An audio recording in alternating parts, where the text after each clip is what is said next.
I got so much motherfucking design on right now. Break it down, bring it back, make it clap. I got 3 old thoughts, new block, wear that thing. Bitches on my line, and you know. Assalamualaikum warahmatullahi wabarakatuh. Saya Ricky Subagia dengan NIM 211223010 dari kelas 4 RPA Manajemen. Baiklah, pada kesempatan kali ini saya akan menjelaskan atau mempresentasikan masalah dualitas. Sebelum kita masuk pada inti penjelasannya, alangkah baiknya kita mengetahui terlebih dahulu apa itu dualitas. Konsep dualitas. Konsep dualitas merupakan perkembangan teori program linier. Hal ini sangat diperlukan sebagai dasar interpretasi ekonomis suatu persoalan program linier. Selanjutnya itu analisis dualitas. Analisis ini dilakukan dengan merumuskan dan menginterpretasikan bentuk dual dari model, di mana bentuk dual adalah suatu bentuk alternatif dari model program linier yang telah dibuat dan berisi informasi mengenai nilai-nilai sumber yang biasanya membentuk sebagai batasan model. Model program linier memiliki dua bentuk. Pertama, model primal adalah bentuk asli dari suatu model program linier. Yang kedua itu model dual adalah bentuk alternatif yang dikembangkan dari model primal. Adapun kegunaan bagi pengambilan keputusan dalam menganalisis dualitas, yaitu pada model primal akan menghasilkan solusi dalam bentuk jumlah laba yang diperoleh dari memproduksi barang ataupun biaya yang dibutuhkan untuk memproduksi barang. Yang kedua itu pada model dual akan menghasilkan informasi mengenai nilai atau harga dari sumber-sumber yang membatasi tercapainya laba tersebut. Adapun solusi pada model dual memberikan informasi tentang sumber-sumber yang digunakan untuk menentukan apakah perlu menambah sumber-sumber daya serta beberapa biaya yang harus dikeluarkan untuk tambahan tersebut. Selanjutnya di sini hubungan khusus antara primal dan dual. Contoh, variabel dual Y1, Y2, Y3 berhubungan dengan batasan model primal, di mana untuk setiap batasan dalam primal terdapat satu variabel dual. Misal, dalam kasus di atas, model primal mempunyai 3 batasan. Nah, di sini maka model dualnya mempunyai 3 variabel keputusan. Nilai kuantitas pada sisi kanan pertidaksamaan pada model primal merupakan koefisien fungsi tujuan dual. Koefisien batasan primal merupakan koefisien variabel keputusan dual. Sedangkan koefisien fungsi tujuan primal merupakan nilai kuantitas pada sisi kanan pertidaksamaan pada model dual. Pada bentuk standar, model maksimasi primal memiliki batasan yang dapat ditulis kurang dari, sedangkan model minimasi dual memiliki batasan. Selanjutnya di sini terdapat tabel primal dual linear programming. Dapat teman-teman lihat sendiri pada tabel. Pada sisi kiri merupakan tabel primal dan pada sisi kanan merupakan tabel dualnya. Dapat kita jabarkan fungsi tujuan. Apabila fungsi tujuan pada primal itu memaksimasi, maka fungsi tujuan pada dual itu minimasi. Dan jika fungsi tujuan pada primal ini minimasi, maka fungsi tujuan pada dual itu maksimasi. Selanjutnya itu konstanta ruas kanan pada dual pada primal merupakan koefisien fungsi tujuan pada dual. Sedangkan koefisien fungsi tujuan pada primal merupakan konstanta ruas kanan pada dual. Pembatas.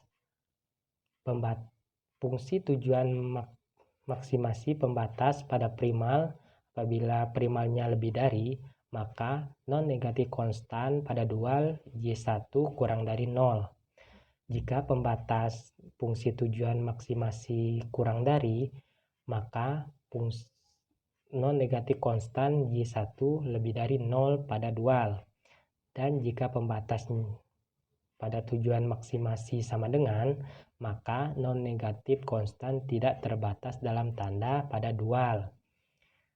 Sedangkan fungsi tujuan minimasi pada primal apabila pembatasnya lebih dari, maka non-negatif konstan Y1 lebih dari 0 pada dual.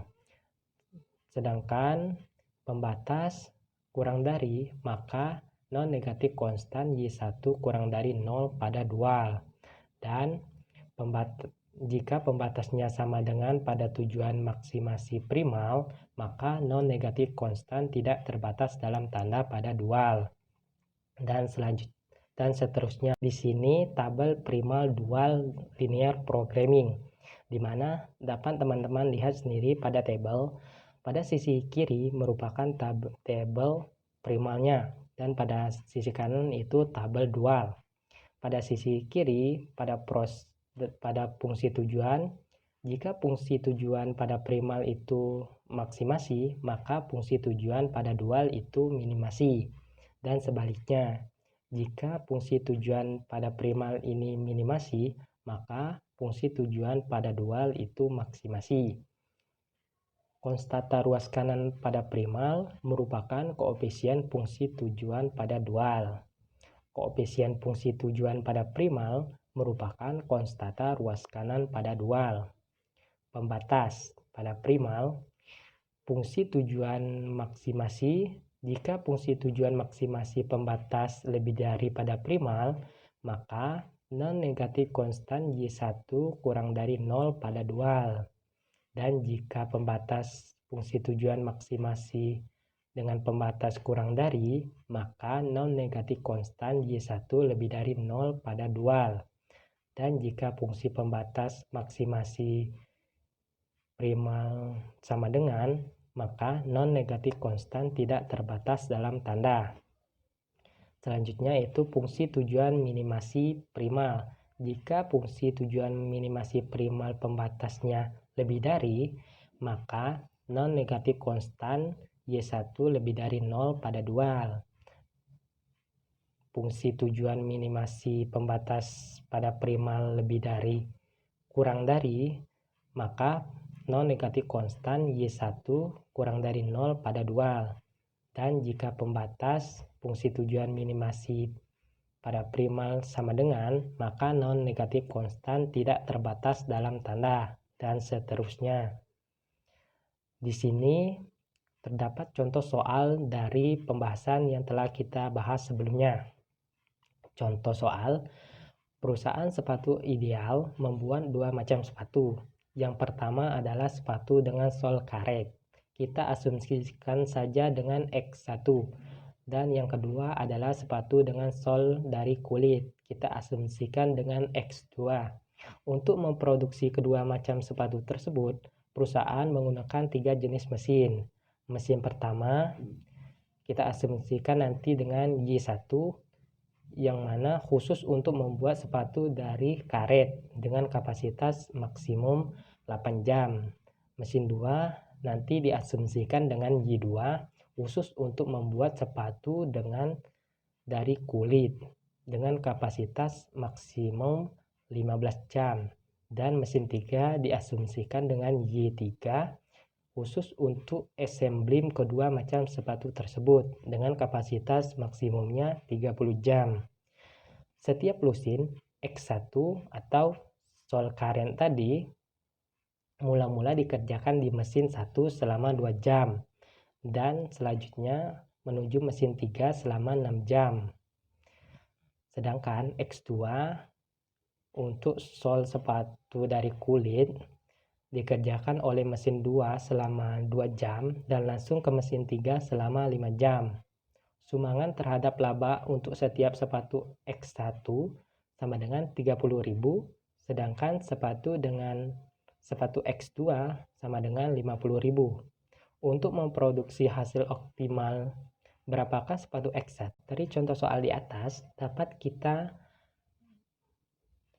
buatkan tabel primal dualnya, di mana X1 tadi kita asumsikan saja sepatu dengan sol karet, dan X2 itu diasumsikan sepatu dengan sol kulit, di mana Sepatu dengan sol kulit ini memiliki waktu pengerjaan selama 2 jam yang dikerjakan oleh mesin pertama atau Y1 dan selanjutnya dikerjakan pula oleh mesin ketiga selama 6 jam atau Y3 dengan laba lebih dari 3 pada produk sol sepatu jenis karet. Dan pada produk sepatu sol jenis kulit itu diproduksi atau dikerjakan oleh mesin kedua, atau kita asumsikan saja Y2 itu selama 3 jam dan selanjutnya dilanjutkan oleh mesin 3 atau Y3 selama 5 jam, dimana sepatu dengan jenis sol kulit ini memiliki laba lebih dari 5. Untuk pengerjaan masing-masing mesin pertama yaitu kita diasumsikan Y1 itu mempunyai waktu kurang dari 8, Y2 itu memiliki waktu kurang dari 15, dan Y3 memiliki waktu maksimum 30 jam, ditulis kurang dari 30. Nah, di sini penyajian dalam persamaan primal dualnya dapat ditulis sebagai berikut. Maksimumkan Zen 3x1 ditambah 5x2 dan minimumkan YO sama dengan 8Y1 tambah 15Y2 tambah 30Y3, dimana 3x1 pada maksimum primalnya dimana 3x1 tambah 5x2 itu merupakan laba dari kedua produk tersebut, dan 8Y1 tambah 15Y2 tambah 30Y3 merupakan proses pengerjaan yang dikerjakan oleh mesin-mesin tersebut, atau Y1, Y2, dan Y3, dengan batasan-batasannya dapat ditulis sebagai berikut. 2x1 kurang dari 8, 3x2 kurang dari 15, 6x1 tambah 5x2 kurang dari 30, dan x1, x2 lebih dari 0. Selanjutnya di sini 2y1 tambah 6y3 sama dengan 3, 3y2 tambah 5y3 sama dengan 5, maka y1, y2, y3 lebih dari 0. Tabel optimal simplexnya dapat ditulis sebagai berikut. Dapat kita sama-sama lihat pada layar bahwa parabel dasar Zen X1, X2, X3, X4, X5, dan NK pada parabel dasarnya Zen X3, X2, X1. Solusi optimal simplexnya dapat ditulis bahwa yang telah diketahui X1 itu sama dengan 5/6, X2 sama dengan 5, dan labanya itu adalah 27 1/2. Dengan cara yang sama, solusi optimal masalah dualnya adalah Y1 sama dengan 0, Y2 sama dengan 5/6, Y3 sama dengan 1/2. Penjelasan. Perhatikan ketiga nilai tersebut sama dengan koefisien stuck variabel pada baris pertama atau Z. Nilai ini juga menunjukkan kontribusi persatuan sumber I atau produk terhadap laba. Contoh, untuk Y3 sama dengan 1/2 merupakan kendala ketiga. Bila kapasitas mesin atau batasan ketiga dapat dinaikkan dari 6x1 tambah 5x2 kurang dari 30 menjadi 6x1 tambah 5x2 kurang dari 31, maka x1, x2 dan laba akan berubah menjadi 6x1 tambah 5x2 sama dengan 30, 31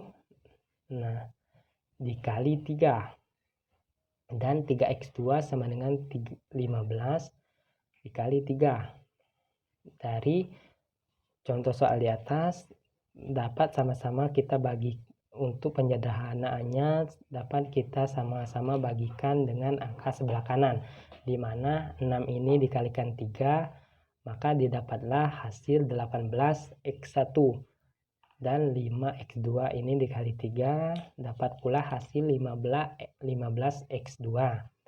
Selanjutnya 31 dikali 3 dapatlah hasil 93, dan 3x2 dikali 5 itu dapatlah hasil 15x2, dan 15 dikali 5 dapat pula hasilnya 75. Dari soal di atas dapat disederhanakan 18x1 sama dengan 18, maka x1 sama dengan 1, x2 nya sama dengan 5, sehingga nilai z-nya adalah z sama dengan 3 dikali 1 ditambah 5 dikali 8 sama dengan 28. Di sini naik setengah dibanding sebelumnya. Tetapi kenaikan ada batasannya. Dalam contoh max 19, bagaimana kalau naik 50? Maka dapat kita tulis 6x1 tambah 5x2 sama dengan 50 dikali 3, 3x2 sama dengan 15 dikali 5. Di sini kita sama-sama kalikan dengan 3 lagi. Untuk soal di atas, 6x1 dikali 3 dapatlah hasil 18x1, 5x2 dikali 3 dapatlah pula hasilnya 15x2, 50 dikali 3 dapatlah hasil 93, 3x2 dikali 5 dapatlah hasilnya 15x2, 15 dikali 5 dapatlah hasilnya 75. Maka dapat ditulis 18x1 sama dengan 75, x1 sama dengan 4/1/6. x1 sama dengan 4/1/6. Ini sudah melanggar batasan ke-1, di mana 2x1 kurang dari 8, sehingga x1 kurang dari 4. Begitu pula dengan kenaikan kapasitas pada batasan lainnya. Sekian, terima kasih pembahasan dari saya. Untuk materi selanjutnya akan diteruskan oleh teman saya. Assalamualaikum warahmatullahi wabarakatuh. Nama saya Cindy, NIM 212230015. Baiklah, saya di sini akan melanjutkan materi dari Riki Subagia, yaitu analisis sensitivitas. Analisis sensitivitas merupakan analisis yang dilakukan untuk mengetahui akibat dari perubahan parameter-parameter produksi terhadap perubahan kinerja sistem produksi dalam menghasilkan keuntungan. Dengan melakukan analisis sensitivitas, maka akibat yang mungkin terjadi dari perubahan-perubahan tersebut dapat diketahui dan diantisipasi sebelumnya. Secara umum, analisis sensitivitas merupakan suatu analisis untuk melihat pengaruh-pengaruh yang akan terjadi akibat keadaan yang berubah-ubah. Analisis ini bermanfaat untuk menghindari pengulangan perhitungan dari awal apabila terjadi perubahan pada masalah pemrograman linear yang dapat mempengaruhi kefisibelan dan atau keoptimalan. Kegunaan analisis sensitivitas yaitu untuk memperbaiki cara pelaksanaan proyek yang sedang dilaksanakan, untuk memperbaiki desain proyek sehingga dapat meningkatkan NPV, untuk mengurangi risiko kerugian dengan menunjukkan beberapa tindakan pencegahan yang harus diambil. Manfaat utamanya yaitu menghindari perhitungan ulang yang dapat terjadi bila ternyata terjadi perubahan pada masalah awal, seperti perubahan 1. Perubahan pada nilai kanan fungsi batasan, 2. Perubahan pada koefisien fungsi tujuan, 3. Penambahan variabel baru, 4. Penambahan batasan baru, 5. Perubahan pada koefisien yang menunjukkan beberapa bagian kapasitas sumber yang dikonsumsi oleh satu satuan kegiatan. Perubahan-perubahan tersebut akan mengakibatkan salah satu di bawah ini. A. Penyelesaian optimal tidak berubah. B. Variabel-variabel dasar mengalami perubahan, tapi nilainya tidak berubah. Perubahan yang ada pada analisis sensitivitas yaitu satu perubahan pada koefisien teknis dari fungsi kendala akan berpengaruh pada nilai-nilai dari sisi kiri pada bentuk dualnya. Akibat yang bisa ditimbulkan kemungkinan kondisinya menjadi tidak optimal lagi sehingga penyelesaian dengan simplex harus dilanjutkan sampai terjadi kondisi optimal lagi. Perubahan fungsi pembatas. Penambahan variabel baru. Penambahan variabel baru merupakan penambahan kegiatan baru yang menggunakan sumber daya yang sama untuk mengetahui bagaimana pengaruh penambahan variabel baru terhadap solusi optimal dapat dilakukan dengan menyelidiki selisih ruas kiri dengan ruas kanan. Pembatas dual yang baru. Jika selisihnya berharga positif, maka penambahan variabel baru tersebut tidak mempengaruhi solusi optimal, dan jika berharga negatif akan mempengaruhi solusi optimal. Penambahan batasan baru. Penambahan batasan baru akan mempengaruhi penyelesaian optimal. Apabila batasan tersebut aktif, artinya belum cukup oleh batasan-batasan telah ada. Langkah pertama pada penyelesaian hal ini adalah memeriksa apakah batasan tersebut dipenuhi oleh jawaban optimal. Bila ternyata jawaban tersebut optimal, memenuhi batasan baru, maka tidak perlu diperhatikan. Bila tidak, maka batasan baru harus dimasukkan dalam masalah. Baiklah, saya di sini akan menjelaskan perubahan fungsi tujuan variabel basis. Misalkan C1 sama dengan koefisien X1 dan C2 koefisien X2. Di sini C1 150.000 diubah menjadi C1 yaitu 200.000 sehingga diperoleh Z sama dengan 200.000 X1 ditambah 40.000 X2. Nah, sekarang kita cari nilai range C1. Jika koefisien fungsi tujuan X1 yaitu C1 akan diubah menjadi C1U sama dengan 200.000 ditambah delta, 40.000. Sehingga CBU sama dengan C1U dikali AB min 1 dikali AN dikurang CN sama dengan 200.000 ditambah delta, 40.000 dikali matriks 5 min 4 min 6 5 dikali matriks 1 0 0 1 dikurang matriks 0 0 sama dengan 200.000 ditambah delta, 40.000 dikali matriks 5 min 4 min 6 dan 5 dikurang matriks 0 0 sama dengan dari hasil itu adalah 840.000 ditambah 5 delta di min 1 juta min 6 delta dan 0 0 sama dengan 840.000 ditambah 5 delta dikurang 1 juta dikurang 6 delta. Lalu kita hitung pakai syarat bahwa CBU harus lebih besar daripada 0. Yang pertama kita hitung 840.000 ditambah 5 delta lebih besar daripada 0. 5 delta lebih besar daripada 8 min 840.000. Delta lebih besar dari min 168.000. Yang kedua, min 1 juta dikurang 6 delta lebih besar daripada 0. 6 delta kurang dari 1 juta dan delta sama dengan adalah kurang dari 166.700. Dengan demikian, agar solusi tetap optimal, maka CBU lebih besar dari 0 atau min 168.000 kurang dari delta kurang dari 166.700. Baiklah, yang kedua adalah perubahan nilai RHS atau sisi ruas kanan dari fungsi kendala. Misalkan B1 sama dengan 20 ditambah delta, BU sama dengan 20 ditambah delta dan 15.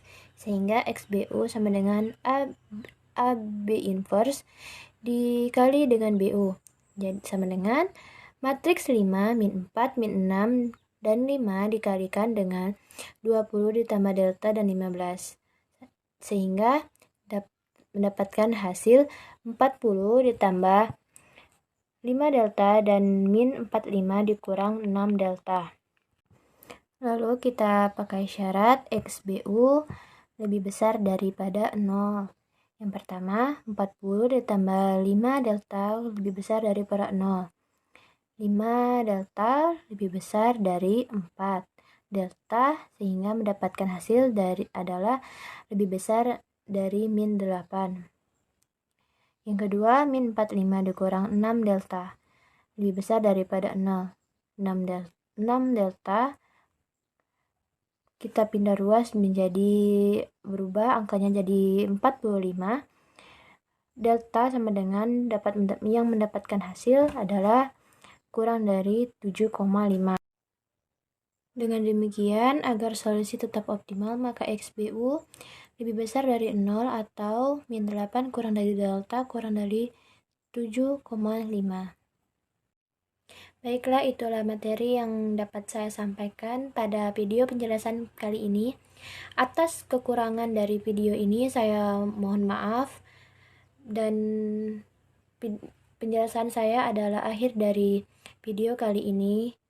Saya ucapkan sekali lagi mohon maaf atas kekurangan video penjelasan kali ini. Wassalamualaikum warahmatullahi wabarakatuh.